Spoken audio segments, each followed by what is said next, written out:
Russell Raymond is an aristocrat from a fallen noble family who now spends his days as a mercenary. After losing both his family name and the last hope of restoring his family's former glory, he now wanders around taking mercenary jobs just to make ends meet. His latest job search has brought him back to the kingdom's capital city, known as Camelot. It's not called the capital for nothing. There stands the Magic Tower, home to the kingdom's most powerful guardians. At one point in his life, Russell also worked hard to enter the tower and prevent his family's downfall. You see, after his father's death in the war against the Empire, his family was forced to flee the castle. Russell had to enter the Magic Tower to reclaim his territory, and in the process, he was separated from his mother when he was very young.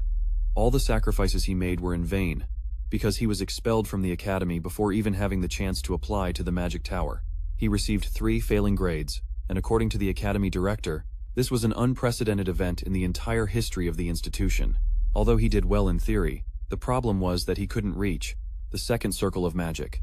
The reason he couldn't progress was a condition called mana constriction.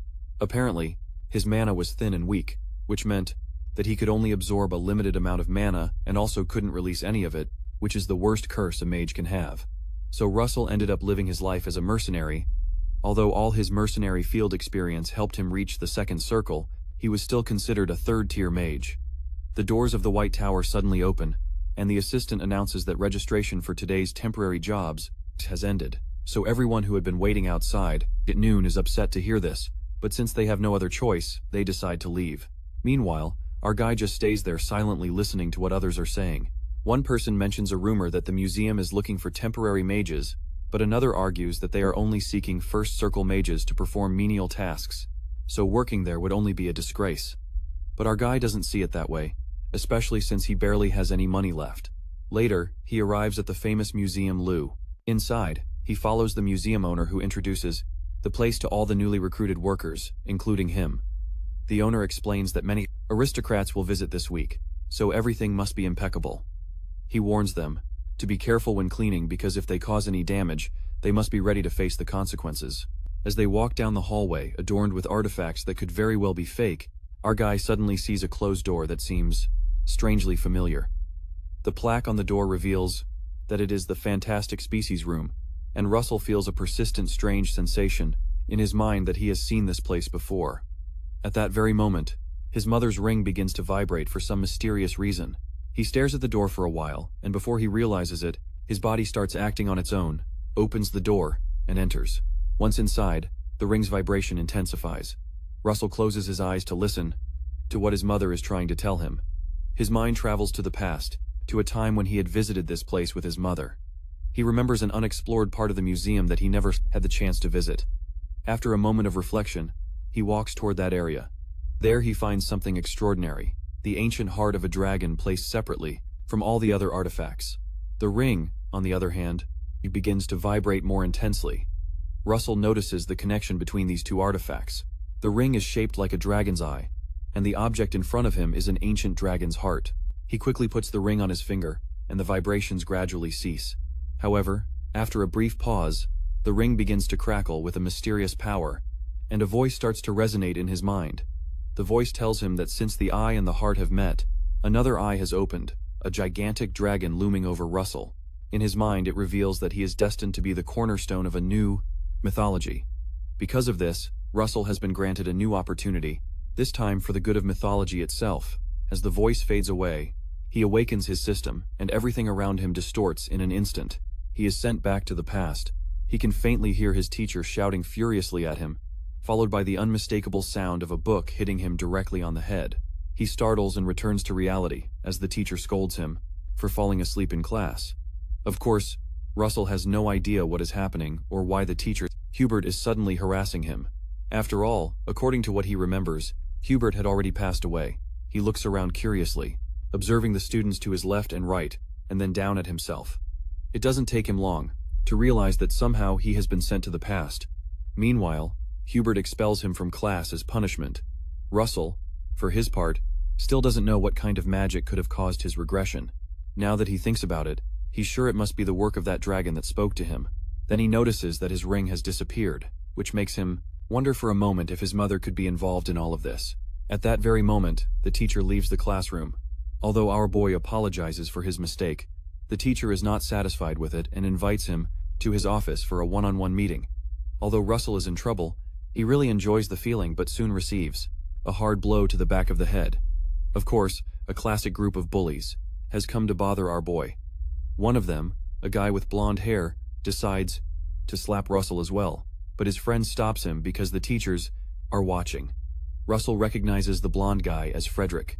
Frederick then gives him a deadly look and orders him to follow them to the bathroom if he values his life. With that, they leave while Russell feels excited at last to be able to live this whole experience. Suddenly, his notification system tells him he must teach those bullies a hard lesson. In return, he will receive a magic stone. Russell is not sure what kind of illusion this is, but before he can find out, Frederick yells at him again, telling him to follow or try to run away anyway. They wouldn't care. Russell decides to teach them a lesson before doing anything else. After living so many years as a mercenary, empty threats and Frederick's death stares don't affect him in the slightest. Compared to this, these guys are like teddy bears you can hug anyway. Once in the bathroom, Frederick throws a taunt at Russell, but he responds with the same energy, calling him a stupid, useless. The trio is stunned to see that he exudes unshakable confidence. But they are not there to put up with nonsense. The most impetuous of them makes a fist to punch, but Russell dodges and delivers a devastating blow that knocks him unconscious. The second, seeing his friend fall, also charges at Russell, but he also receives such a strong blow that he is knocked out with a single hit. Still, this is not enough to scare Frederick. In fact, he becomes more arrogant. He throws his smoking pipe aside and prepares to fight.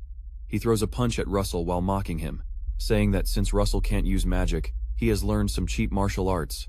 This, according to him, is what is expected from a fallen family. Frederick then puts 4 rings on his fingers, reminding Russell that, although magic is forbidden, small artifacts are allowed. With that, he lunges at Russell, but our boy simply grabs the fist coming toward him, twists the wrist, and watches Frederick's knees.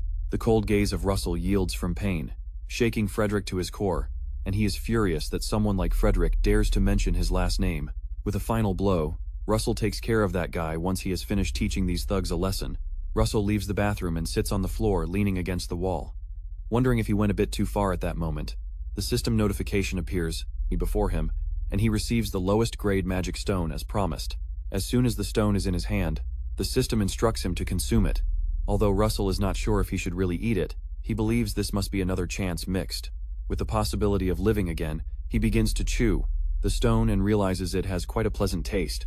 Suddenly, a red energy called mana starts to appear around his body. The energy soon envelops him and scares him. The screen notifies him that he has obtained the mana contained in the stone. He suddenly feels a sensation coming from his chest, and our boy remains scared. Suddenly he realizes what is happening and places his hands on his chest to stabilize himself. He realizes that the mana he consumed is flowing outward, so he calms down to let it do its work. The screen appears again and informs him that the mana in the circle is increasing.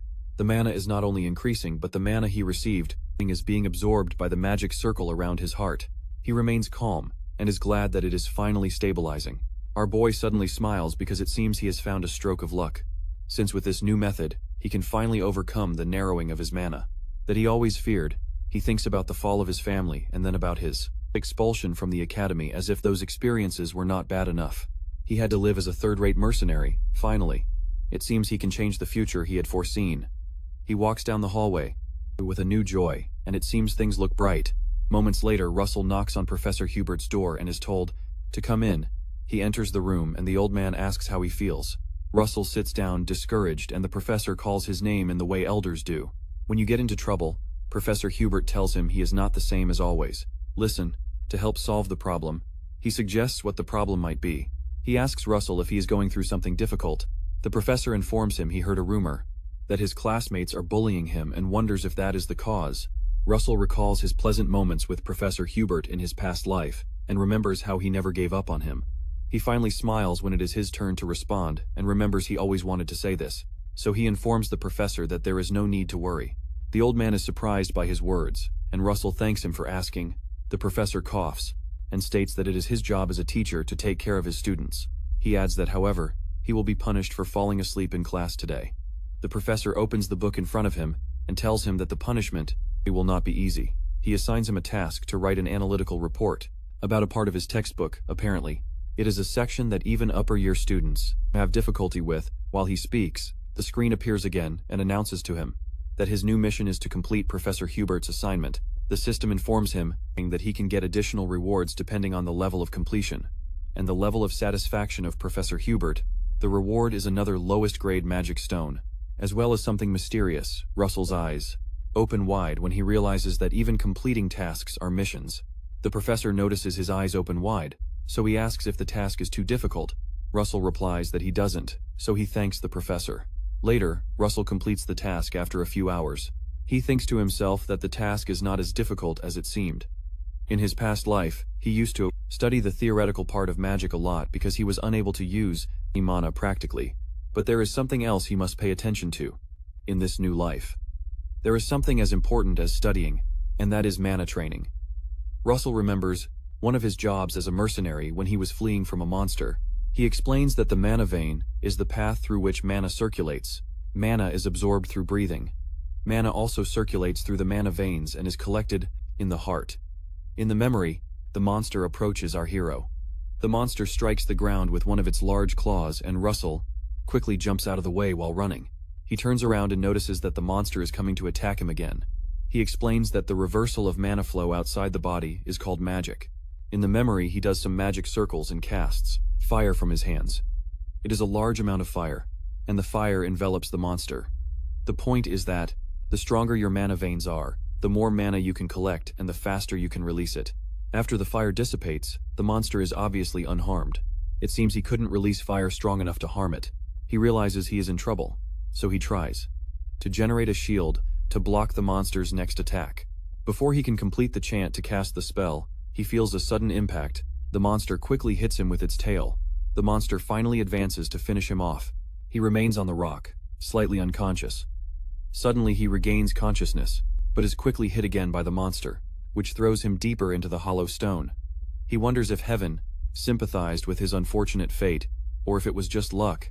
The point is that the fall threw him into an underground site.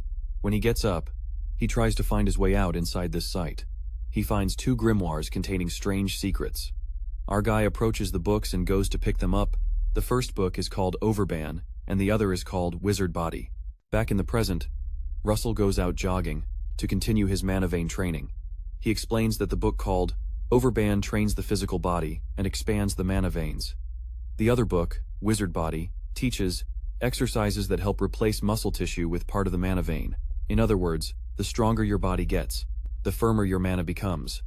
Russell remembers that the change he experienced when doing this as an adult was not so great, but since he is now in his growth stages, there could be greater results. Our guy trains vigorously, determined to overcome the narrowing of his mana this time. Shortly after, the sun begins to set while he is still training. Our hero goes to rest near a tree and confesses that he can no longer continue. He pats himself on the back, thinking that so much training should be enough for his training regimen for one day. Suddenly the screen appears again and notifies him that the mission to practice the ancient skill called Overban requires him to run 5 kilometers, but he has only run 0.05 of the 5. The reward for running 5 kilometers is that the speed boost resulting from practicing the skill will increase. Russell sighs after reading the notification. To give him an incentive, the system notifies him that while practicing Overban, he can repeat this mission once a day. The system also adds that depending on how he improves, the required distance will increase each time. Finally, after reaching a certain level in Overban, the mission will no longer appear. Russell is alarmed and asks the system what the rush is, since the notification sounds like a threat. So he decides to train reasoning that he has barely gotten such an opportunity. He can't stay still and let it pass. Shortly after, our boy keeps going and runs 1.4 kilometers out of the 5. He continues and reaches 2.7 kilometers out of the 5 at this point. His legs start to tremble. He reaches the point where he has to take a break. Because he feels like his knee is broken, he checks the screen and notices he has covered 3.6 kilometers. So he consoles himself thinking he's almost done and decides to give one last push with all his remaining strength. Our boy runs like crazy to reach the goal. Already at night finally. He sees the notification that he has completed the mission and that there are rewards. Because of that, he throws himself to the ground and feels like he will die if he takes another step. The great achievement makes him smile, and he wonders how he's going to get back to the dorm. The next day, the following morning, Professor Hubert, he reviews Russell's report. and can't believe what he sees given its depth. He looks at Russell and asks if he is sure that he was the one who prepared the report. Our boy gives him a clever smile and affirms that he did it himself. The professor notices his confidence. Finally, Professor Hubert speaks and tells him he is very satisfied with his report. Suddenly the screen appears again and notifies him that he has completed the mission and will now receive a reward. His rewards are another lower-grade magic stone and an additional gem of the same size. He also receives a greater understanding of the art of summoning beasts. Due to this increase in understanding, he will receive a power boost, a decrease in mana consumption, and a reduction in spellcasting time. Russell realizes that the higher in his level of comprehension, the stronger he becomes. He quickly decides to take advantage of this. The professor praises his work and tells him he can leave now. Before leaving, Russell decides to ask the professor for a favor. Moments after Russell asks the favor, the professor asks why he would want to use the faculty library. The man mentions that the student library should have enough books to satisfy all his needs. Our boy informs the professor that he has already read all the books in the student library. This seems hard to believe, so the professor asks him if he really has read them all, to which Russell answers affirmatively. His teacher says it's surprising to hear that. However, he says that even if it's true, it's a completely different matter to allow him to use the faculty library. The professor tells him he will put him to the test to make sure he is qualified. For that, Russell lights up and agrees that it's totally understandable. Shortly after, several mission windows appear, all requesting that our boy complete each task the professor gave him to obtain the rewards. While running, he thinks about how many tasks the professor gave him and reasons that he is quite a demanding man. Considering that the better the theory is understood, the stronger the magic will be. Our boy decides it will be worth it, and he is determined to access advanced level knowledge in the faculty at all costs. Eventually, he considers that he will also get a magic stone for each mission, so it's like killing two birds with one stone. While enjoying his water drink, someone approaches him and calls him by his full name. It was Anton Frederick, who mentions that his friend had to suffer because of him. Russell responds sharply, asking what's wrong with that, and asks if Anton is here to take revenge. Anton laughs and says it makes no sense to come here to take revenge on him, and his friends laugh with him. He tells Russell to stop fooling himself, joking that no one would take revenge on a piece of trash like him. Anton tells him he would rather stomp on him than take revenge. Here the bully passes by him and intentionally bumps into him, reminding him that they will see each other in class. Russell remembers that they have class soon and wonders why Anton is so cocky about it. Suddenly he remembers that the class they have together is Practical Magic Combat Studies, where students are evaluated based on their training fights against each other. The bad thing about this is that in his fights against Anton in his past life, he was always humiliated in that class. He remembers how Anton always defeated him in fire, magic, and dominated him. He laughed and mocked him because he doesn't have good mana veins. Roussel. He can't believe he so foolishly forgot that they have to do those battles. Our boy decides that he has to start preparing quickly for it. Better late than never. Suddenly the screen notifies him that he has a new mission: to achieve the second circle by increasing the level of understanding of the attributes he currently possesses. That day, Roussel spends all his time doing each of the tasks the professor gave him, and works until night. The next morning, he carries a stack of papers to the professor's office to hand in the tasks. The system shows several notifications for each task, and tells him he has completed his mission and will now receive his reward that afternoon. Roussel returns to the dorm after a well-spent day and decides to check his rewards. He sees about 10 magical stones that the system gave him and wonders what to do with them. A growing uncertainty arises inside him as he picks them up, wondering if his body can handle several magical stones at once without causing adverse effects. Eventually, he seems to accept his fate and proceeds to take the stones. He tells himself he will have to trust the training he has gone through for so long. A few seconds later, our boy throws the 10 stones into his mouth and chews them for a brief moment.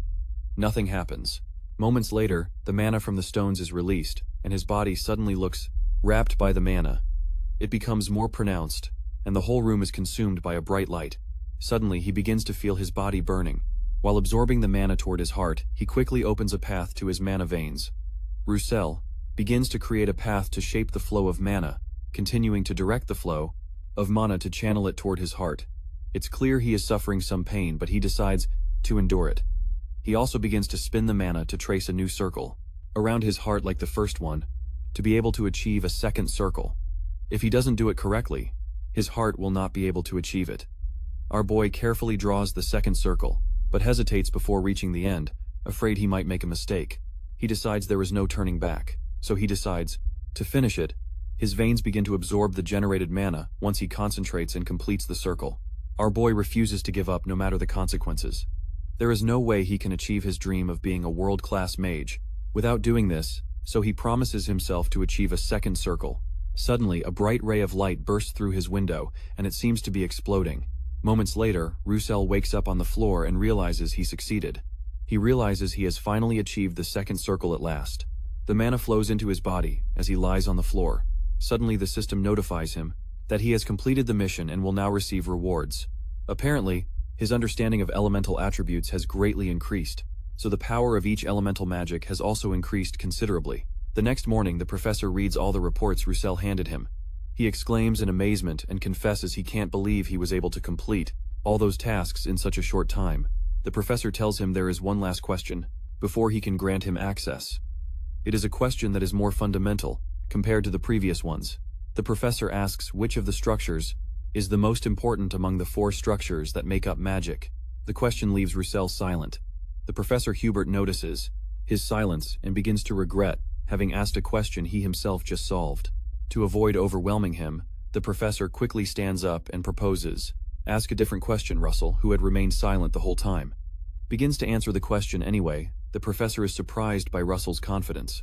Shocked that he has an answer, Professor Hubert stops talking and finally listens to him. Russell answers that the most important structure in magic is the mental image of the person performing the magic. The professor hesitates for a moment and considers the answer given. Finally, Professor Hubert asks him why he thinks that is so. Russell reflects deeply on the question before speaking. He says that magic is manifesting something in the real world using mana. The world categorizes this process into 4 different levels. The first level is known as assimilation, where the principles that guide natural phenomena are learned. The second step is to create a mental image, where you visualize what you have learned in your mind. The third step is called construction, where formulas are built to manifest the visual image. The last part is manifestation, where magic comes to exist in the real world. Through the formula, Russell adds that understanding construction and manifestation can be learned with enough effort and study. However, the mental image is not something that can be achieved by effort alone. Our guy extends his hands and generates a flame to explain his point. He explains that he can choose to imagine that this flame is an arrow and visualize it in his mind. If he does that, the flame will become the second magic circle. Fire arrow, true to his words, the flame in his hands transforms into the shape of an arrow. Then he says he can also choose to imagine something else. Apparently, the flame will follow his imagination and become something completely different. He says he does not have to set a limit on his mental visualization because by doing so he could create something that does not exist in this world. The professor simply listens attentively and confirms everything he has said. Russell says that everything starts with understanding how the world ends and then twisting the rules of the world to achieve something beautiful. Russell extinguishes the flames and ends his explanation confidently. Professor Hubert, who has been listening the whole time, thinks about how remarkable Russell seems to have become. Finally, he speaks and says that he has been able to confirm what he was thinking. The professor smiles and tells him that the student library is a world too small for him. Suddenly, the system notifies our guy that he has completed the mission of gaining access to the first floor of the professor's library, and that he will receive 2 low-quality mana stones. Later that day, Russell enters the first floor of the professor's library. Only the first floor seems quite spacious, which intrigues him. This is very different from the student library. He quickly starts checking the books and finds some. He sits down and begins to read them to him. These books are more practical than those he normally has access to. Suddenly, a woman enters the library and watches Russell from behind. Finally exclaiming to get his attention, she tells him he is reading a rather interesting book. Russell is surprised to hear her voice and realizes he is not alone. He quickly puts down the book and turns around. Strangely, he sees no one, and it turns out the woman has disappeared. Somehow, in front of him, she points for him to look forward. She is dressed like a mage, and Russell recognizes her. The woman smiles at him, and he recognizes her as Dua Snow White, the master of the Flame Tower. He quickly greets her and introduces himself. Russell feels uncomfortable in her presence because she is in the realm of the 8th circle, something not many in the world have achieved. Despite being over 80 years old, uses an incredible amount of mana to maintain her youthful appearance. She is the master of the best-ranked magic tower of the Red Tower faction, called the Flame Tower. She pulls out a large pacifier from nowhere and quickly reassures him, saying he does not have to be nervous. Wondering how a student could have gained access to the library, the professor turns around and asks Roussel, informs him that Professor Hubert allowed him to use the library, Daria exclaims softly and asks if a man is serious, as Professor Hubert really allowed him to use the library.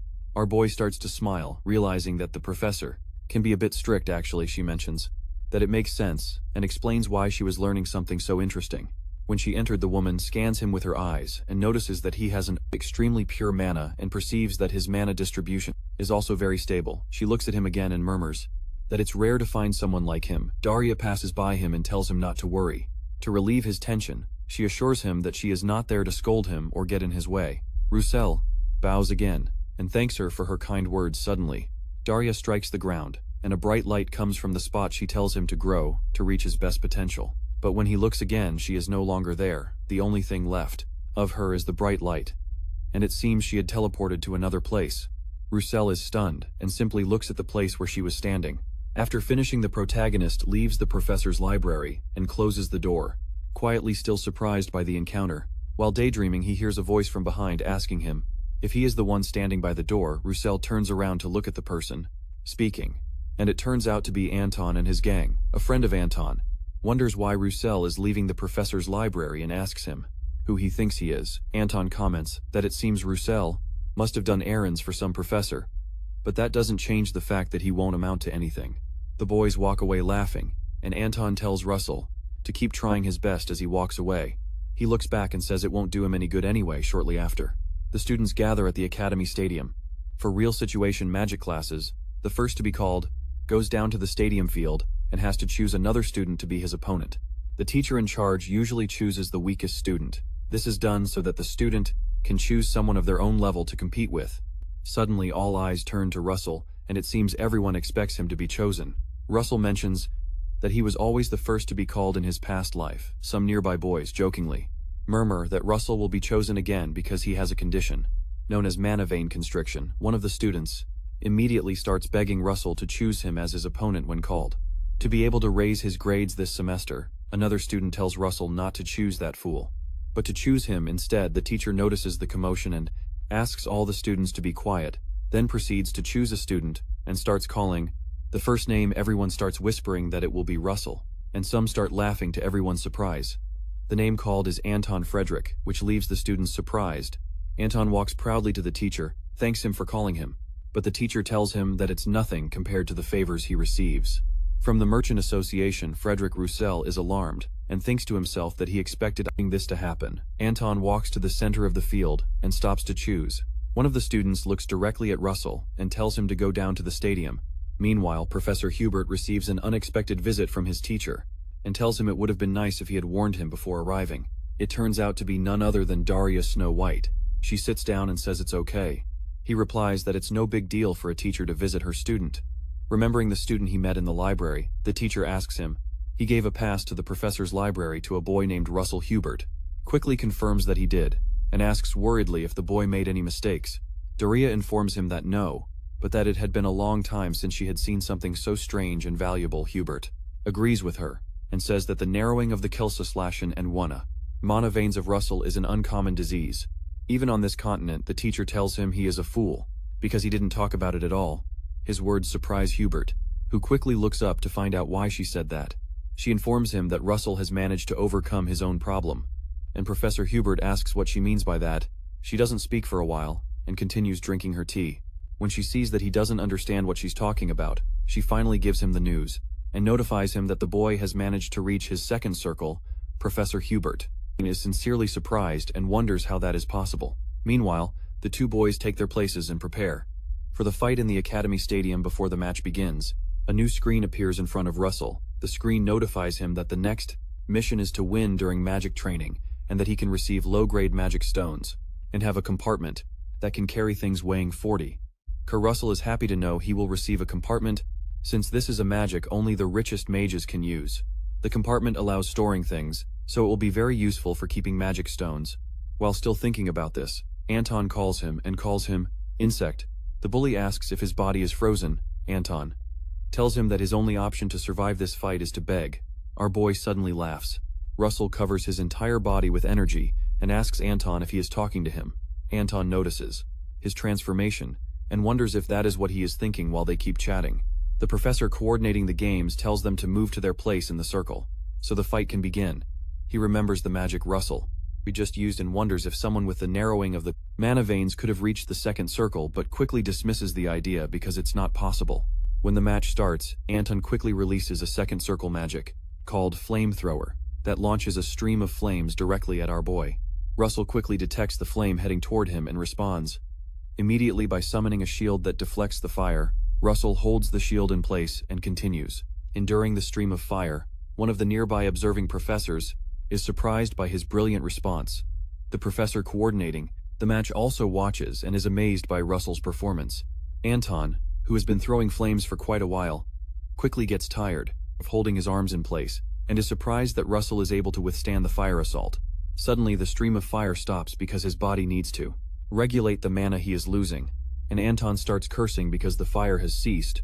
Our boy notices the stop and quickly takes advantage of the opportunity since he expected that to happen. Russell also uses a second circle magic known as Fire Arrow, quickly launches the arrow toward Anton, who has stopped shooting flames. Anton is surprised to see him use the fire arrow and immediately tries to respond. He starts wondering if Russell really achieved his second circle, and quickly surrounds himself with a shield to stop the arrow. The arrow hits the shield but does not reach him. Anton feels the impact of the fire arrow and wonders how an insect like Russell can put up such a fight while still holding the shield to protect himself from the impact of the fire arrow that keeps burning. He notices something else. What he sees scares him. Right in front of him, Russell has already successfully launched a second fire arrow. The second arrow heads toward the shield of Anton, and Russell are not given a break by the coordinating professor. The session is surprised and wonders if it is a double cast. Another professor tells him it is not a double cast, but that his casting speed is so fast it seems like it is. While they talk, Russell creates another fire arrow. Anton doesn't notice and wonders if making a fire arrow is all his opponent can do. He decides to devise a way, secretly, to defeat him, and changes the structure of his shield, turning it into one specialized against fire, using another second circle magic. Meanwhile, Russell notices the change and smiles, because that is what he has been waiting for. Anton boasts about his plan to wait for Russell to spend all his mana on his fire-resistant shield to then counterattack. However, what he did not expect is that Russell cancels the fire arrow cast and starts casting another spell. The fire in his hand disappears, and a strong wind begins to appear. Anton is surprised by the sudden transformation and exclaims because it seems his plan has been thwarted. Russell uses a second circle magic called Wind Arrow and launches it directly at his opponent's shield. Anton is hit by the arrow and falls backwards, surprised that the insect was able to identify the type of shield he was using and modify his cast. The new professor, watching the fight, opens his mouth wide and wonders if this is the same Russell he knows. Meanwhile, the professor who manipulated the selection so they would choose Anton cannot believe what he sees and keeps sweating profusely. Anton groans in pain from the impact and loses control of his shield. The anger is reflected in his eyes, and he can't believe such a small brat is defeating him. But before he can make his next move, Russell approaches him and starts casting another spell. This time our guy casts a lightning spell. A lightning bolt shoots from his hand and hits Anton in the chest, pushing him even further back. His eyes turn white as he groans from the unbearable pain of the shock. He tries to generate fire to counter the attack, but he is too weak. Russell doesn't give him a second of respite and launches him again with another attack. He attacks the bully with another lightning bolt. The professor who manipulated the selection for Anton begins to protest, saying he doesn't recognize the type of magic Russell is using, and claims that the fight must be stopped immediately nearby the professor. Hubert tells the complaining professor to look more closely at what is covering Russell's body, so he can convince himself that it really is magic. The professor quickly looks at Russell's body, and is surprised to see a bright aura. Around him, he stammers and comments that he is using mana, like the aura of the Knights. Professor Hubert smiles proudly and mentions that he doesn't know how he managed to do this, but it seems he has found a way out of his problem. Meanwhile, Russell keeps hitting Anton until he falls to the ground. He soon stops when Anton creates a comfortable hole in the ground. The students are all surprised by the turn of events, and their jaws almost drop. The corrupt professor wonders how this could have happened. While thinking, he hears a voice asking what he is doing. He quickly looks to his side, and Professor Hubert reminds him he is supposed to announce the winner. The corrupt professor stammers and quickly announces the winner. He loudly declares that Russell Raymond is the winner. Due to the strange turn of events, the professor slowly approaches him, awkwardly congratulates him, and tells him he can leave, but Russell replies that he is not done yet. When the professor asks what he means, our guy reminds him of the class rules. According to the class rules, unless a winner surrenders, They must be allowed to call the next opponent, Anton's friends exclaim, surprised because they realize it's their turn to get beaten. Russell quickly points to one of them and tells him it's his turn. The system suddenly shows another notification informing him that his new mission is to win the next magical duel, and with rewards of 2 low-grade magical stones and additional rewards for consecutive wins. Roussel looks at the boy and tells him to head to the combat circle. After the game, Professor Hubert murmurs to himself that our boy has won 14 duels in a row. Considering the game, he reasons that Roussel has great insight. He seems proud to have been able to recognize Roussel's potential. Long ago, however, the professor begins to wonder how he has grown so fast. He recalls all his moves on the field. Meanwhile, Russell receives a notification that he has completed his mission, and a compartment has been unlocked as a reward. The system notifies him that all his rewards will be automatically placed in the compartment from now on. He also receives a series of magical stones as a reward for each fight won. There seems to be something unknown in the compartment, what the system gave him as a reward. Roussel takes a look at the notification about the unknown object, and wonders what it could be. He summons the compartment to find out. Our boy puts his hand in and checks. When he takes it out, it turns out to be some kind of map where the X marks the spot. Again, a notification appears with a new mission, in which he must go to the map location and complete the mission. A sign there, the system notifies him that some lights will guide his way when he gets close to the location. The mission reward is something unknown.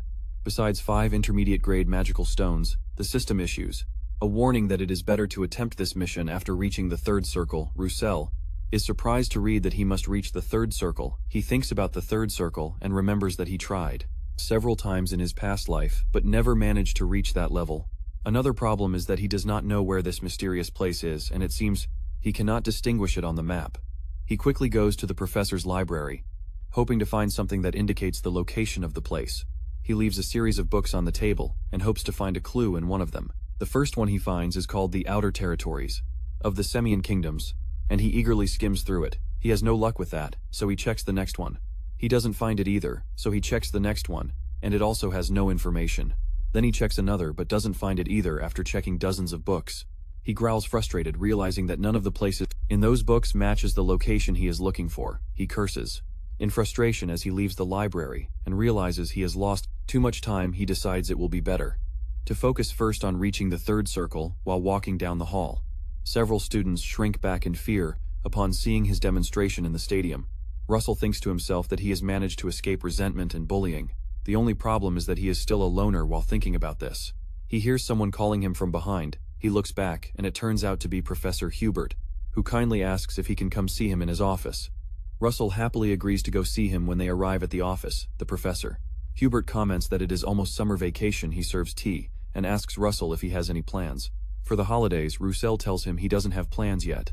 Upon hearing that, Professor Hubert asks if he would like to work with him on a research project, which surprises him. The professor mentions that depending on how he performs, he might even have his name alongside his as author. Roussel takes the research work and looks at the image on it. Recognizes the place. The professor asks him what he is thinking about. Noticing the surprise on his face, Roussel apologizes quickly and tells Professor Hubert that he actually has plans for the summer. The professor looks at him confused, wondering why he said he had no plans. Roussel hands him the book and says he plans to go to the place drawn in it. He also gives the map he obtained to Professor Hubert. Hubert looks at the place on the map and recognizes the site as the Maldives. Sometime later, when summer vacation arrives, Russell begins his journey to the Maldives. He sits in the back of a carriage while enjoying the view from the window. Later, Russell invokes the compartment again, takes out a monotonous ration from the compartment and throws it into his mouth, telling himself this will fill his stomach for the journey ahead. He says he will reach the 3rd circle before arriving in the Maldives. Meanwhile, the professor thinks about how strange Russell's trip is.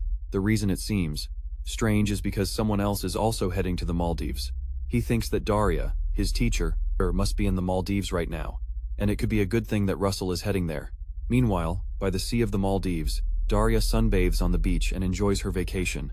She thinks to herself that the place may be her hometown, but it always seems beautiful. She enjoys a drink and wonders how much time has passed. Since her last break, she realizes she has been busy protecting the Empire, giving presentations on magical research, and even developing her students. The teacher remembers a moment when she was talking with her students. She mentions the numbers 9, 6, and 3, creates fire in her hands, and explains that these 3 numbers have a special meaning for wizards. The children are Amazed by the depth of her skill and listen attentively, Daria teaches them that the 3 numbers mean the end for a person who is already walking the path of magic. The 9th circle means the culmination of a wizard. The 6th circle who has not yet arrived there, and the suffering they will have to endure to become a great wizard. The 3rd circle means something different. It means the beginning of a person who remains alone as a wizard. Daria thinks about how it feels to be alone as a mage. Suddenly she remembers her encounter with Russell and wonders if the boy is okay. She keeps thinking about how she saw him reading an advanced magic book. Meanwhile, the carriage in which Russell travels finally arrives in the Maldives, and the driver informs him that they have reached their destination. The driver waits a while and notices that our boy does not get off. When he returns to see his passenger, he exclaims, surprised to see the state he finds him in. Sometime later, Russell furiously devours some food. In front of him, there is a mountain of food, and he remembers that he used too much force trying to calm the uncontrolled mana when he tried to draw the 3rd circle. In a flashback of when the driver returned to check how he was, the driver found him unconscious and tried frantically to revive him, thinking he had died. In the present, Russell drinks a beverage and is happy to have finally reached the 3rd circle. He empties the cup in front of him and drops it on the table. He thinks about how incredible it is to have reached the magic of the 3rd circle. The fact that he has been able to surpass his past life's limit just a few months after having returned to the past leaves him amazed. He leaves some coins to pay for the food and prepares to leave. As he leaves, he tells himself he will have to go beyond the 3rd circle. The system brings up the mission related to the map again and notifies him that he must find the place marked on the map. The screen notifies him that the light will guide him once he takes the bold step to approach the area marked with an X. Russell checks the map again and realizes he has to find the place on the map, but does not know the landscape. While still thinking about how to get directions, he hears a tour guide informing some men that he will take them on the best tour around Mount Pompeii. The tour guide shouts loudly, "Tall," and explains that he is offering a special discount only for today. Shortly after, Russell joins the tour and follows the guide. While leading them along a rocky path, the guide tells them that Pompeii was originally a common mountain that somehow transformed into a volcano. The mountain suddenly became a volcano because a special creature began to live in it. The guide instantly mentions that there is only one creature with that description in the whole world, and the creature is none other than the red dragon. Russell decides it might be a good idea to start moving alone from that moment. Our guy crouches behind the other tourists and proceeds to jump off the cliff. Where they are standing, our guy jumps into the river nearby and starts walking on the water. He tells himself there might be a connection between this place and the reason why he was sent to the past, his growth, his missions, and the rewards he has been receiving. While following the map to a waterfall, he reasons that maybe all of that was to lead him to something. Our guy believes that everything that has happened recently could have something to do with the dragon that once lived here. While looking at the map, parts of light come out of it and float in front of him. The light merges and becomes something circular that looks like an eye. Suddenly the beam of light moves away from the map and starts heading somewhere. Suddenly he remembers that this must be the light they told him would guide him. The light moves over the river and passes through the waterfall. Russell smiles slightly and realizes that his mission is behind the waterfall. Quickly, he casts a wind spell and shoots a wind arrow through the waterfall to clear a path to pass through. After that, our guy jumps through the hole to avoid getting wet. Once inside, he lands on a rock and discovers there is a lava cave right behind the waterfall. He remembers that the system warned him to wait until reaching the 3rd circle to come here, but notices he can't see monsters or beasts and wonders why that warning was issued. Our guy keeps moving through the cave. Cautious with every step, he encounters some pillars, indicating that someone or some people lived there some time ago. He places his hands on one of the pillars and wonders how long it has been built.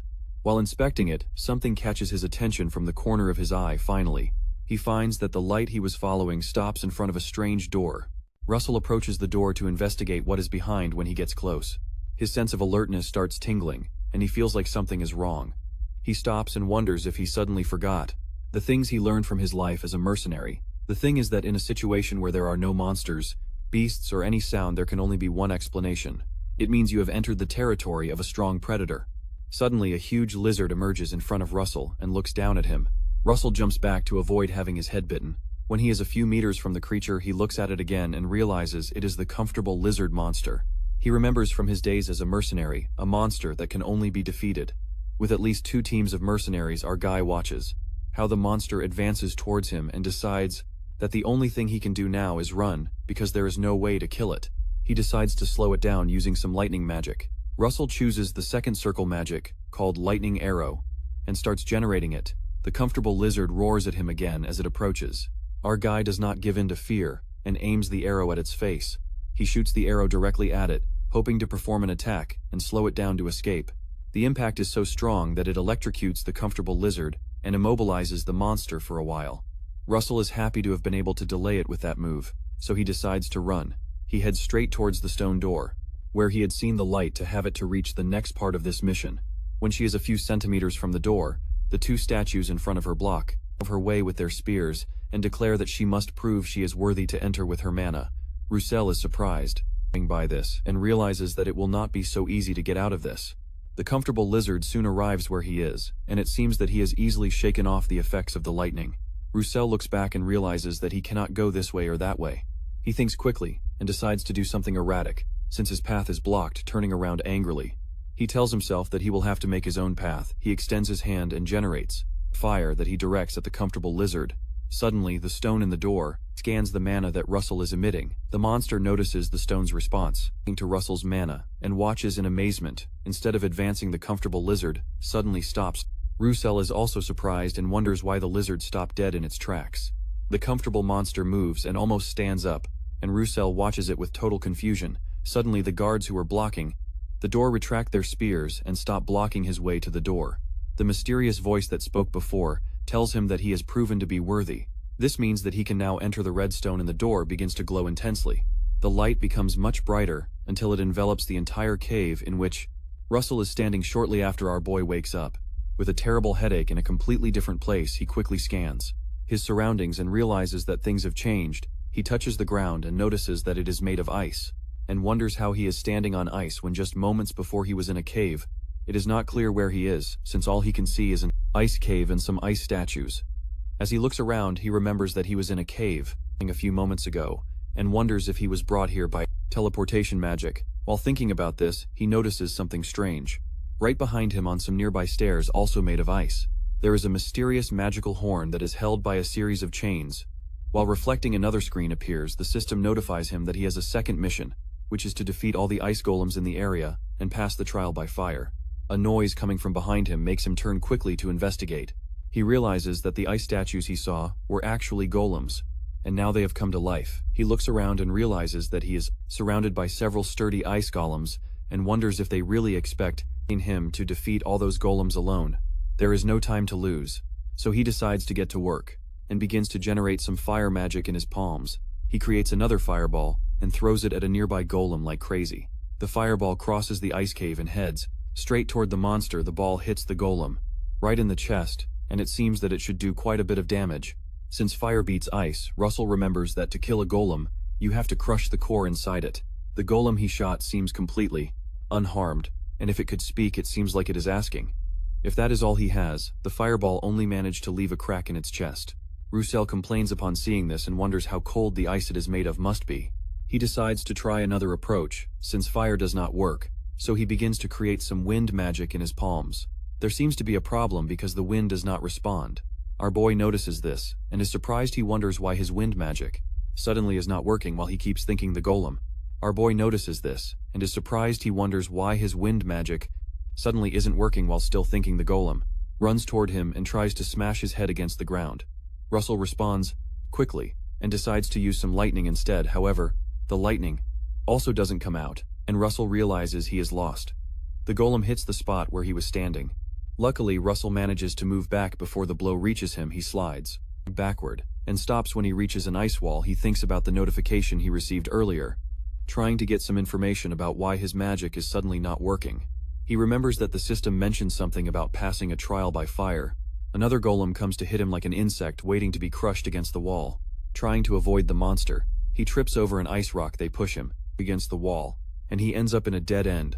All the golems trap him in that alley, and it seems things are going to get worse. Russell groans from the terrible impact of hitting the wall. His head starts to bleed, and it seems he also hit his head against the wall with a deadly look in his eyes. Our guy creates another fire ray and advances toward the golems. Finally, he faces the challenge. The golems look at him amazed. While his whole body is surrounded by fire and mana, Russell shoots 3 fire rays at the same time. The ice golem seems surprised by the sudden change in tactics, but he can't move in time because the arrows are quite fast. The impact of the 3 rays is quite explosive. The golem's core is exposed by the explosive rays. Russell proceeds to destroy it. He shoots another ray directly at the core and shatters the golem into pieces.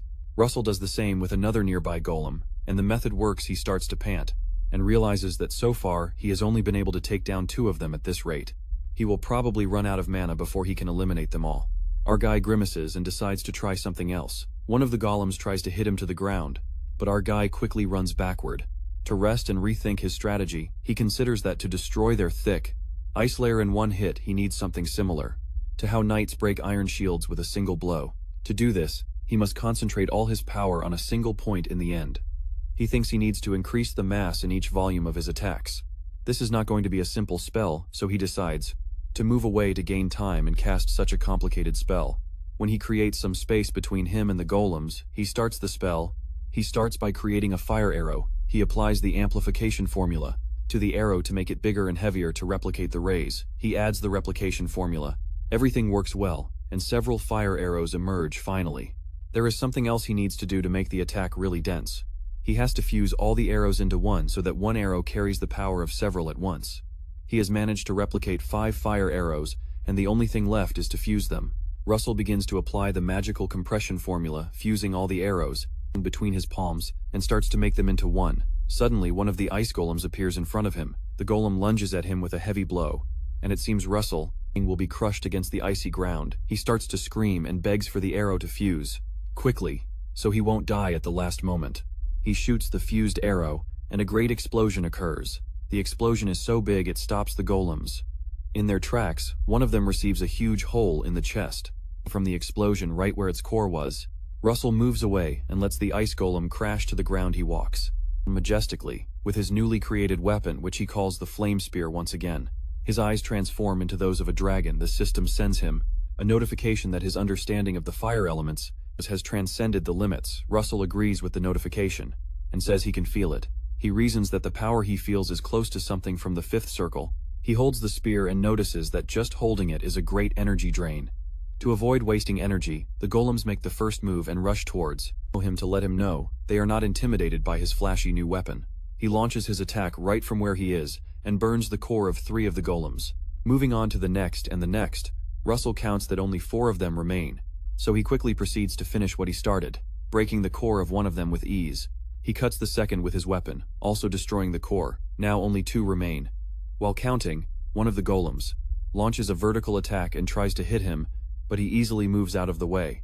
He jumps at the monster to knock it down and cuts it in half for its insolence. After that, the first golem falls.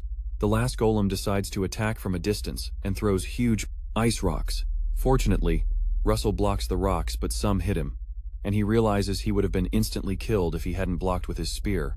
At this point, he only has 1 breath of mana left, and his spear begins to dematerialize.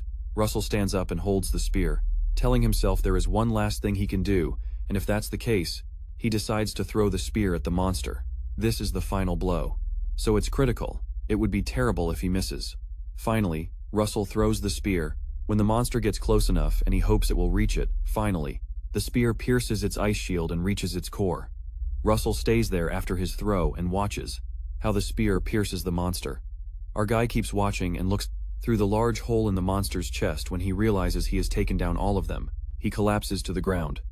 The system appears again and notifies him that he has completed the mission and will receive the reward of 2 low-grade mana stones and 3 lower-grade mana stones.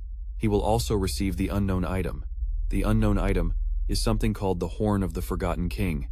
Suddenly, the horn is wrapped in fire. The screen appears again and shows that this is the Horn of the Forgotten King, and it has fire essence. The horn begins to release a great amount of light that fills the entire ice cave. The light fills the cave, but Russell does not notice because he is unconscious from exhaustion. The system shows that he needs to enter the thoughts of the Forgotten King to receive his reward.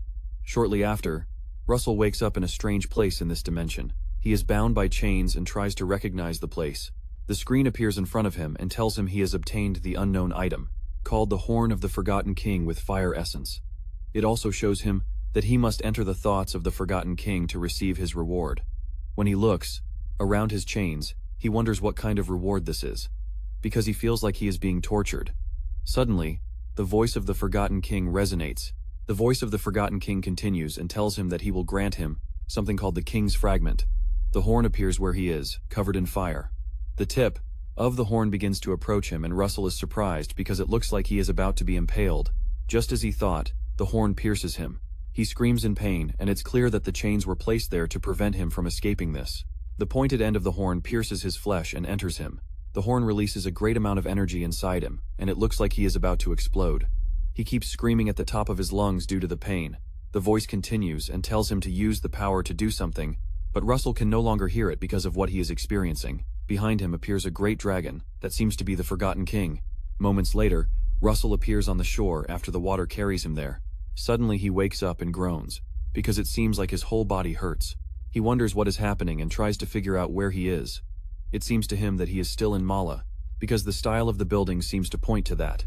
He looks confused for a moment, and it seems that his memory begins to fail him.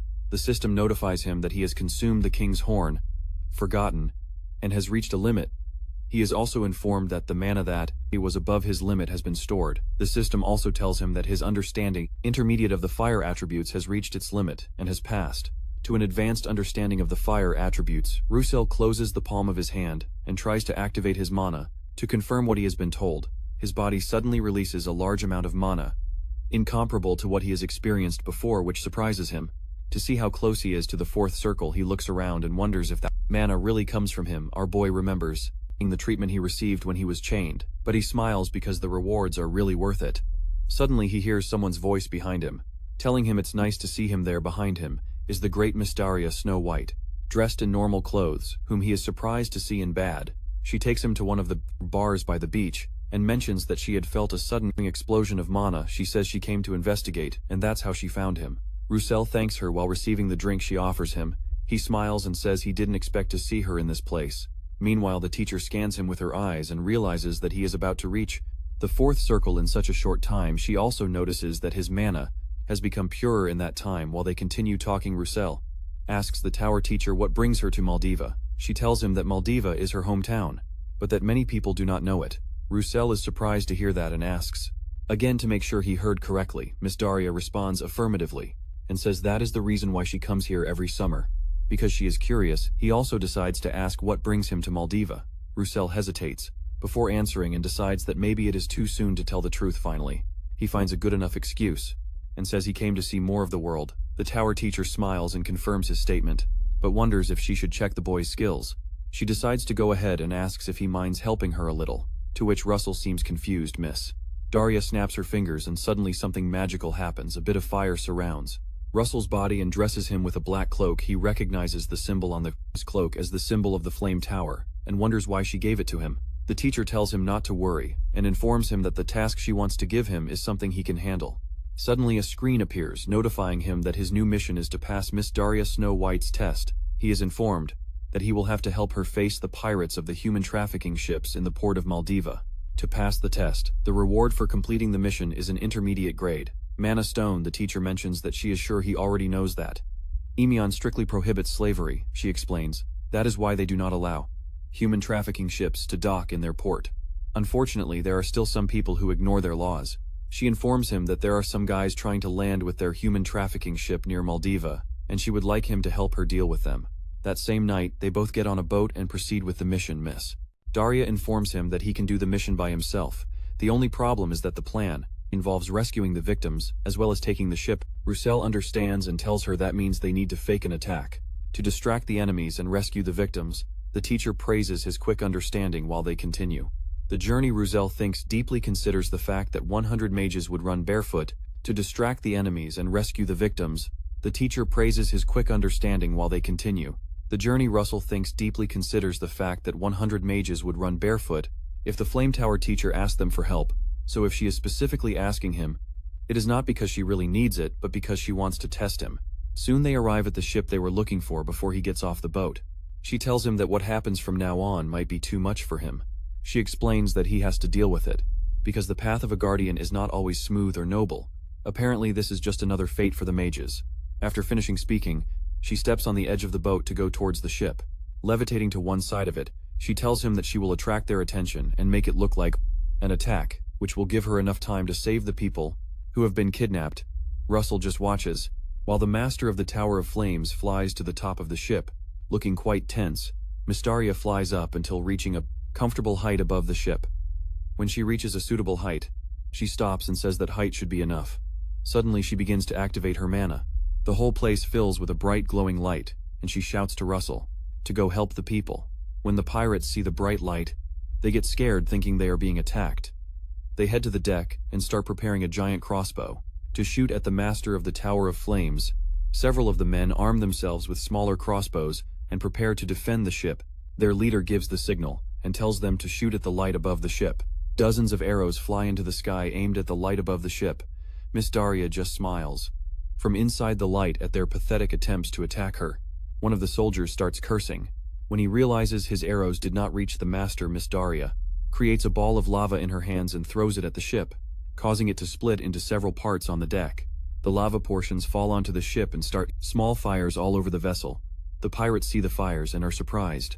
One of them tries to put them out by stomping on the flames, but it doesn't work. Eventually a hand of fire emerges from the fire and grabs the man's leg.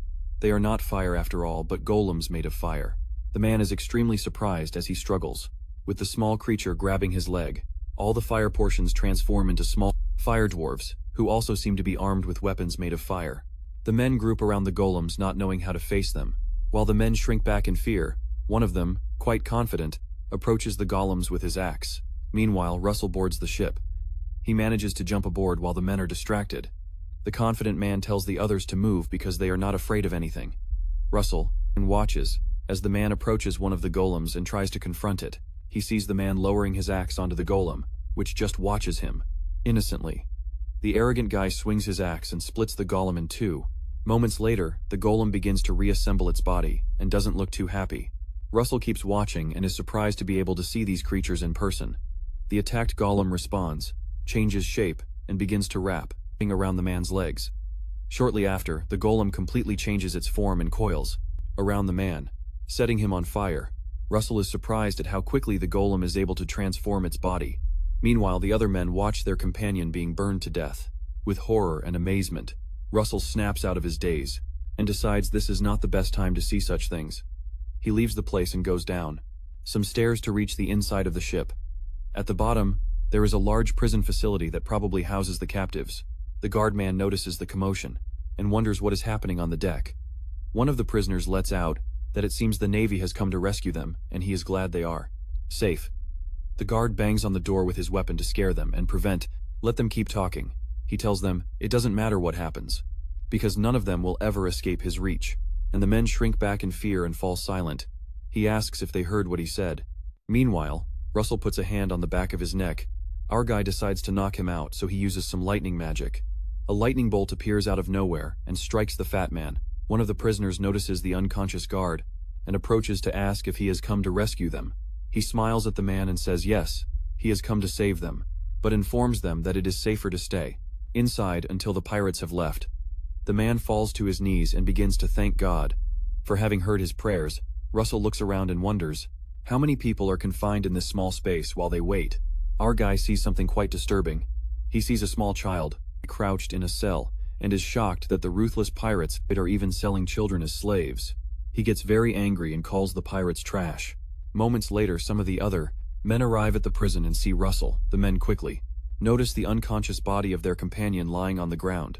They realize the ship has been invaded by the enemy, and one of them tells the others to capture the guy who invaded the ship.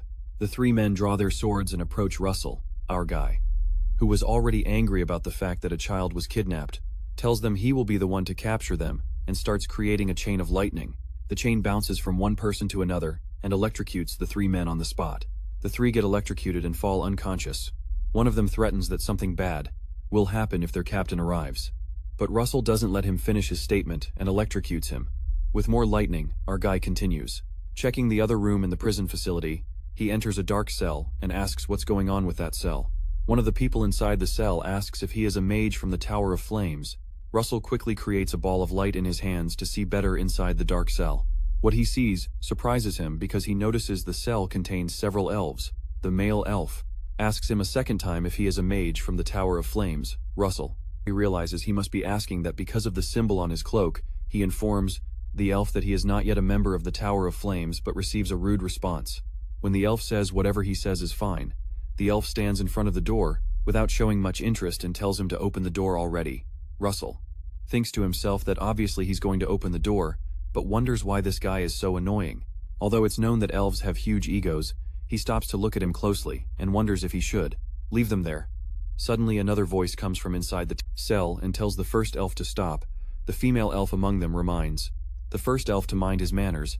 The other male elves are surprised to hear her voice and call her Yo. She tries to stand up, so they help her up. Yo informs the others that Russell is not an ordinary human. She walks to the door and tells them he possesses an emanation as pure as the light of a sunset. Apparently Russell is emanating the scent of spirits, so she smiles at him and tells the others that the other elves are surprised by the claim that the mage is not human. The talkative elf asks Yo what she meant by that. Russell is also surprised by her statement, and wonders what she means by the scent of a spirit. The elves remain puzzled and wonder how it's possible for a human to emit the scent of a spirit. Even Russell starts smelling himself and tries to catch the spirit's scent that Yo mentioned while trying to smell himself. The talkative elf shouts at him. The elf asks Russell to save him from there, and even bows before him. All the elves in the prison follow the example, and the talkative elf begins to beg him. Russell feels a little uncomfortable as he watches them, noting that all the elves who are usually known for their big egos were easily changed by a single phrase from the elf. She looks at him and wonders if he will be a tall elf later. She starts applying some heat to the lock and tries to break it while doing so. God refers to him as a guardian, and asks if he has defeated the pirates and bosses. Russell wonders what he means by bosses. Meanwhile, in the other room of the prison, a man in knight armor enters and finds the guards on the floor. Meanwhile, the knight notices the trail of bodies and sees that the door to the other compartment is open. A sly smile crosses his face as he thinks about all the things he is going to do to the intruder. Meanwhile, on the deck, the pirates keep trying to fight the fire. Golems, their captain, watches them fight while trying to stabilize the ship. Finally, the captain stabilizes the boat and proceeds to draw his sword. Suddenly, he rushes down to the lower deck and decides to join the fun. He quickly cuts off the heads of the fire golems, and it doesn't seem like they can recover from this. When the golems fall, he asks the men if they were fighting so hard for such a light attack. The men begin to rejoice when the captain joins them, and they loudly tell Daria that she is made for them. Daria watches them with amusement. Surprised that they manage to deal with her fire creatures, she decides to come down from the height and join them on the ship to investigate what is really going on. Seconds later, the mistress lands on the ship's deck, and all eyes turn to her while the pirates are surprised to see her approach them. The captain smiles, seeing her, and comments that she has guts to come near them. Daria looks at him cheerfully and tells him that it seems he is the captain. The captain proudly affirms his position as captain and tells her his name is Don Daria. She observes his body and his sword and notices that he is using something called aura. The only explanation for that is that he must have been a knight before, so she asks him what he is doing on a pirate ship. Don laughs for a while and asks if the honor of a knight gives you food and pays the taxes. He laughs heartily and confesses that the Kick brothers are earning much more with the slave trade. When Don gets tired of the talk, he draws his sword and covers the distance between them in the blink of an eye and tries to cut her. Unfortunately, he fails to hit his attack before the mistress of the Tower of Flames flies backward and dodges his attack. Meanwhile, below deck, a large cut appears in the wall and of the inner compartment of the prison. While I try to explain to him that the bosses are dangerous, he quickly turns around to see that he had hit the wooden walls. The cut turns into a loud explosion that causes the wall to collapse. He quickly shields himself to avoid being hit. The second Kick brother mockingly points out that Russell was able to block his attack. The knight proceeds to draw his sword and approaches him. As he approaches, he notices that Russell must be a wizard. Meanwhile, Russell notices that he is using an aura and that is exclusive to knights. The system gives him a new mission and informs him that he is about to face a difficult battle. The mission is to win his first battle against a swordsman. God feels tense because of the knight's presence and warns Russell to be careful. He informs him that the second Kick brother is the sub-captain of this ship, which means he is quite dangerous. The sub-captain draws his strange sword with a big smile on his face and tells Russell that he may be a wizard, but he is still a child. As the knight advances, he asks Russell why he only knocked the men out and comments that he should have killed them when he had the chance. The sub-captain tells Russell he will show him how it's done. Russell also activates his own aura using his mana. Our guy thinks to himself that fire magic does a lot of area damage around because it is made of wood, so he decides to use lightning magic, especially because the man is wearing iron armor. He uses a lightning bolt and shoots several bolts at the sub-captain. The sub-captain quickly notices his attack and moves his sword to block it before the bolts reach him. The sub-captain breaks the wooden floor in front of him and throws some fragments into the air to stop the incoming lightning suddenly, instead of blocking the bursts of lightning flying around him. The sub-captain charges at them and tells Russell that there is something missing. Russell realizes that the lightning flying around him is not affecting his armor and keeps shooting lightning. While our guy shoots a new set of lightning, the sub-captain keeps charging at him and tells him his attacks won't work on him. As the lightning approaches the sub-captain, he simply smiles and blocks them with his iron sword. The lightning hits the sword and dissipates, instead of electrocuting the knight. Russell, still with the shield, watches horrified and wonders how the man's sword is not conducting electricity. The sub-captain approaches him and strikes his shield with his sword. The sub-captain delivers a strong hit on the shield, but it doesn't seem to break. Suddenly the knight stops hitting and simply withdraws his sword slowly from the place where he struck when he withdraws his sword. Russell notices something amazing. There is a large crack where the man hit with his sword, and it seems his sword is not an ordinary sword. Suddenly the part that was hit cracks. Meanwhile on the deck, Don Click quickly approaches the Flame Tower Master and tries to cut her in two. He successfully cuts her in two, but he is surprised to notice it was only a decoy that then bursts into flames. When his attack ends, he sees Daria in front of him surrounded by flames and snorts. He comments that she is a very good mage at running away, but Daria does not respond. When she finally speaks, she asks if his brother is also a knight. Don Click proudly replies that his brother is also a knight, but adds that his brother is not as amazing as he is. While they talk, the fire around Daria turns into another fire dwarf, and Don laughs at it. He asks if she is using the same trick on him again. The master tells him it is not like that, and adds that this time it will be something different. Don is alarmed and wonders what she means. The fire dwarves emerge from the ground, walk toward him with their weapons, and Don wonders what is happening. Daria finally satisfies his curiosity and informs him that the more he cuts them, the more they will multiply. Shortly after, Don attacks the fire dwarves as they advance toward him, and they become almost a dozen. She watches him fight the dwarves and has an expression of deadly satisfaction on her face. Don starts to tense up, realizing he is outnumbered. Fortunately, he moves quickly and keeps fighting them. He wonders how his opponent is able to handle such peculiar fire magic, and when he looks at her, again he realizes who she is. He sees the striking resemblance to the famous witch of the Flame Tower, and realizes she is the same. After Russell's shield is broken, the knight notices that Russell has disappeared suddenly from his sight, and wonders where he went. Quickly looks to his side, and sees Russell standing there, wonders how Russell was able to dodge his attack when he was so close. Our boy just stays there holding his bleeding chest, trying to stabilize himself. The knight remembers that his sword made contact with Roussel's chest, and swears it should already be split in two. Looking more closely at Russell's body, he realizes that he also has an aura around him, and wonders if he is also covering himself with magic to strengthen his physical abilities. The sub-captain thinks to himself that it doesn't matter, since his opponent is basically like a rat trapped in a trap. I, who has been watching the fight, sympathizes with Russell. Russell keeps gasping and tries to stabilize himself. To avoid losing more blood than he already has, he tells himself that he knows something about knights. He remembers that he met a knight once in his past life. This knight he met was quite ruthless, and had massacred a group of mercenaries, innocent, because one of them simply bumped into his shoulder. One of his last victims was Russell, who was seriously injured. But suddenly another mercenary came to his rescue. A strange man stepped in front of him at the last moment, and decided to protect him from the ruthless knight. Apparently, the man who barely managed to stop the knight's madness was a wizard. The wizard created a shield between him and the knight, who attacked his shield full of rage. Eventually the wizard managed to subdue the knight. The knight would have won if it weren't because the wizard had a secret skill up his sleeve. Russell proceeds to create another shield to protect himself as the wizard did. The sub-captain launches himself at him again and proceeds to land another attack on his shield to break it as he did last time. While doing this, Russell remembers the method that the wizard used to save him in his past life and replicates it. The sub-captain launches another strong attack on the shield in an attempt to break it. He manages to crack the shield as expected, but something seems different this time.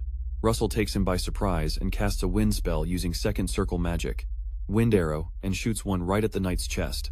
The attack is so strong that it throws the man to the other end of the room. The knight hits his head against the wall and lets out a groan, with some blood coming out of his mouth. Meanwhile, Russell staggers a bit, and it seems he still hasn't recovered from the wound on his chest. His body seems to have healed, but he still feels pain and wonders if he has lost too much blood. He quickly breaks the lock he heated to free the elves. When the elves come out, they thank him for rescuing them. Our guy asks them to follow him out of the compartment, so they can get off the ship. Suddenly, the ship's sub-captain calls him little brat. The sub-captain looks quite angry, and tells Russell that he should have gone for his head. When he had the chance, Russell wonders how he can survive. After he replicated the attack, the wizard who saved him made none of that matters anymore. So he quickly tells Yo to take the other prisoners and go upstairs, where they will be safe. The sub-captain laughs at his plan and rhetorically asks Russell how he has time to rescue the slaves. He moves from where he is to launch a lightning-fast attack in the blink of an eye. He is already in front of Russell, but our guy quickly activates the shield as usual. The sword strike cracks the first shield, but does not break the second. The knight tells him that he will not give Russell any chance to counterattack this time. As he did last time, he begins to attack the shields quickly, breaking each shield generated in a matter of seconds. Russell has no choice but to keep generating shields, and the sub-captain keeps destroying every shield Russell creates. He decides to keep buying time until the elves manage to get the humans out and escape. While they continue fighting, the elves manage to get the prison key. Russell holds off the assault for a while and waits until they can free the men and the boy. When Yo shouts that they have gotten everyone out and are safe, he takes that as the signal to put his plan into motion. The sub-captain keeps cutting through the shields like a maniac. When he hears informing him that they are free, he tells our boy that nothing will change because they will still catch us. Suddenly, Russell changes his voice to the dragon's voice and tells him that this changes. The whole problem is that he hasn't been able to do what he wanted to do. Because the room was full of captives, suddenly the whole room fills with fire and both are surrounded. The sub-captain is surprised at how quickly the atmosphere has changed. The sub-captain looks into Russell's eyes and notices they are now reptilian, which scares him. He quickly steps back and repositions his swords. The sub-captain gives an awkward laugh and wonders if Russell has changed his mind and is finally ready to kill. He decides to act first before Russell can. He moves quickly, as always, and tells Russell that he is going to pierce him in the shield at once. As he approaches, a bright light suddenly appears, causing the sub-captain to stop. Russell has lowered the shield and now holds one of his own magical inventions, which he used to destroy the ice golems, his special flame spear. The knight continues advancing forward to pierce Russell. With the sword, he wonders if what he is holding is a common fire spear. When he senses Laura, he realizes it is not just a fire spear and notices that this weapon is at least several levels above a common spear made with fire. When the sub-captain approaches, Russell strikes him with the flame spear and everything blurs. Meanwhile, on the deck, Don Click continues fighting the infernal fire dwarves. Soon he starts cursing as he feels overwhelmed. He realizes that the more of them he kills, the more they keep multiplying, but he also knows he can't stop killing them. Don wonders where his foolish brother is, and why he hasn't come to join him. The fire dwarves keep attacking and multiplying. Don has no choice but to keep fighting. He tells them he must hold on a little longer until he can strike. Suddenly, a bright light begins to emerge from the ground through the floorboards. Don looks on the floor and is surprised to see that the light comes from the cabin below. He stops fighting as the light grows brighter and seems to tear the wood beneath his feet. Seconds later, a great explosion of energy emanates from that hole and almost splits the ship in half. The impact of the energy wave knocks Don down. He falls to the ground and slowly loses consciousness. The master of the fire tower watches everything and wonders what is happening. As she keeps watching, she hears a noise behind her. Misery sees the kidnapped people coming out of the lower deck. Russell lies on the ground amid the debris. He seems unconscious and does not open his eyes. A screen appears, showing a notification indicating that Russell has completed his mission and will now receive rewards in the form of intermediate mana stones. When the other men notice their captain is down, they board some guard ships to counterattack and take control of the situation. Miss Daria watches the plans and laughs as she takes her staff. She summons all the fire dwarves with her staff, and they float from the ground and become round to destroy the pirates on the ships. She throws the golems at their guard ships.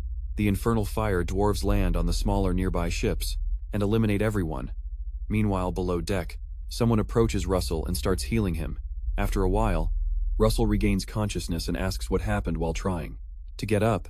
Elo tells him not to move, continues the healing process, and adds that his mana is not yet fully recovered, so his healing is not as fast as before. When the master notices that Russell has revived, she tells him he did a good job, defeating 2 knights alone. But Russell doesn't know what she is talking about. Nearby, Don and his brother are tied to a pillar for their bad behavior. Suddenly, I intervenes and tells Russell that he owes him a lot and informs him that he cannot reward him immediately, but he will find a way, and introduces himself as ILO from the White Ash Tree tribe and swears by the honors of his founding parents that one day he will find a way to reward him. Russell introduces himself by name and politely mentions that he only did what he had to do as a guardian. Nearby, the two male elves quickly return to the fire tower mistress and inform her that they have checked the prisoner's conditions, which Daria praises. Miss Daria is impressed by their dedication and congratulates them for training their subordinates to be so kind. Russell watches them amazed and notices that the elves seem to be much kinder. He asks Yo what he meant by what he said when they were in the cabin. Yo just looks at him and struggles to remember what he was referring to. He asks if he means what he said about detecting the scent of a spirit in him, and their conversation catches Miss Daria's attention. Russell confirms that is exactly what he meant. Yo answers his question by asking if maybe his blood is mixed with the blood of a dragon. The accuracy of the question surprises Russell. She continues telling him that he also has the blood of the green dragon running through his veins, and explains that for her, the dragon blood he possesses is like a drop of water in a lake, so it is not something important. She only adds that although the amount he has is small, she has learned that dragon blood can also attract spirits. Yo takes our boy's hands and tells him that he can smell a strong spirit scent in him. That is why she asked. Miss Daria Stone listens to the conversation and wonders if the mixed dragon blood is the reason why Russell grows stronger at such an incredible rate. She thinks to herself that Russell could end up being a being that will shake the kingdom of Emeon and even the entire world. Shortly after, some of the good knights come to help the captives get off the ship. When it is time to leave, Miss Daria Stone tells Yo that she assumes he will stay hidden until he can recover his mana. Yo boldly affirms that that is what he plans to do. The mistress informs him that her mansion is not far from there and tells them they are welcome to stay there with her. She also adds that she believes Yo can be helpful with Russell's training. Russell simply looks completely lost while wondering what training the fire tower mistress is referring to, and takes this as an opportunity to settle his debt with Russell. He blushes a little and declares that he will be delighted to join them. Miss Daria asks Russell why he is overreacting and jokingly asks if he does not want her to train him. Our boy quickly tells her that that is not the case and mentions that he would love to. The mistress shows them the way and informs them that the carriages will arrive soon, to which they thank her as they walk toward where they will take the carriages. Russell asks the fire tower mistress if it will be okay for him to undergo her training, since the semester at the academy is about to start soon. Miss Daria simply assures him that Professor Hubert will take care of that. Shortly after, everyone arrives at the carriages. Shortly after, the carriage drivers stop and it seems they have arrived at their destination. Miss Daria tells the others that they have arrived and before them is a magnificent-looking mansion. The fire tower mistress realizes they might feel overwhelmed, so she tells them not to feel pressured and to stay comfortable as they enter. As they walk through the garden, everyone keeps looking around the beautiful mansion. Yo praises Miss Daria's house and says it is a very beautiful place. She thanks Miss Daria for her goodwill toward her and her men as they move inside. Russell looks back and notices something quite familiar. He stops and looks around for a while. Something besides the beauty of the mansion draws him to the landscape, but he can't identify what it is. Suddenly, he remembers that he came here with his parents years ago. Russell approaches Miss Daria and mentions that he would like to ask her a question. She stops and turns to listen to his question, so he asks if the villa wasn't originally hers. Miss Daria feels uncomfortable and tells him that people will think she stole it if they hear. Russell apologizes embarrassed. She confirms his suspicions and informs that he is right since she acquired the villa from some merchants' association years ago. Russell realizes that this villa is one of the places his family owned before his father was murdered, and his family fell apart. Russell remembers that after his family's downfall, he heard that the villa was sold at a low price. He wonders how strange it is to return here this way. A week later, I wake up and enter the hall. The fire tower teacher scans my aura and mentions that she feels relieved to see that I have recovered much of my mana. Yol says it's all thanks to her kindness and help. Miss Daria asks about the matter they had discussed previously, regarding helping with Russell's training. I respond cheerfully that I am ready as one can be. Suddenly I stop talking and ask where Russell is. Miss Daria laughs and informs that she sent Russell to do something. Meanwhile, Russell falls off a cliff and screams at the top of his lungs. Fortunately for him, there is a stream of water below, so he falls into the water. He quickly swims to the surface and gasps for air. He looks back to where he was, standing, and worries as he realizes he has failed the exercise again. He remembers the task Miss Daria gave him a few hours earlier. She asked him what was the most important thing he needed during his previous fight. Russell remembers how he had to continuously use a shield to survive that fight. So he mentions that what he needed most was distance. The teacher agrees and tells him that in combat, distance is the most important thing for mages. She smiles and asks him to watch carefully while she does something. Miss Daria steps off the cliff, but a flame wraps around the leg she placed in the void. Shortly after, her entire body is enveloped in fire, and the teacher disappears from sight. Suddenly, she appears at the other end of another cliff, still covered in fire, and crosses to the other side. While Rosal watches, she realizes that she just used spatial distortion magic. This particular method is called blink. After crossing the void between the cliffs, Miss Daria tells him that from that moment on, he should try to cross the cliff using blink. She informs him that he will need it in the future. Suddenly, a message appears on the screen telling him that his new mission is to learn blink. It is revealed that the rewards are intermediate-grade mana stones. Russell finally manages to get out of the water and crawl to the shore. As he climbs back up to reach the top of the cliff, he thinks about the method called blink, and reasons that the ability to use this method does not depend on whether you are on a lower or higher surface. When he reaches the top, he reasons that it is a magic that can only be learned.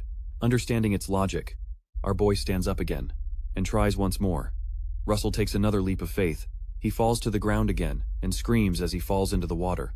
Hours later, Russell manages to climb back onto the rock and wonders if this blink thing really is just practice or if it is a tactic to make him work on his endurance. After reaching the top, he decides to concentrate more this time. Suddenly, as Russell takes another step, a field of fire appears under his foot as he prepares to take the new step. His second leg also wraps in fire as he continues toward the cliff. He hears a surprising noise behind him, telling him to act now. He falls again, and then looks back, realizing the person who interrupted him is Daria. Daria watches him fall and gives him an awkward smile, while our guy screams as he hits the ground that night. Miss Daria takes Russell and me to a private place in a rocky area. In front of a fireplace, she tells Russell that, starting today, he will learn about contracts with spirits. The fire tower teacher informs him that I will help him with that. I get up from my seat and say I am happy to help. Our guy also thanks me as they begin. I ask Russell to slowly close his eyes. I ask him to imagine something related to fire. Suddenly, Russell's whole body is wrapped in fire as he thinks about fire. She informs him she will enter his imagination to guide him, and she does just that. In the world of imagination, I appear in Russell's mind and take his hand to guide him on the right path.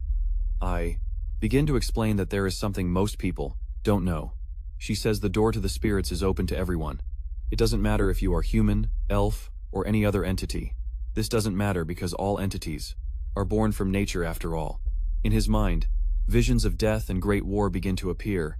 Suddenly more flames come out of Russell's body. The fire is so great that even the fire tower teacher is surprised.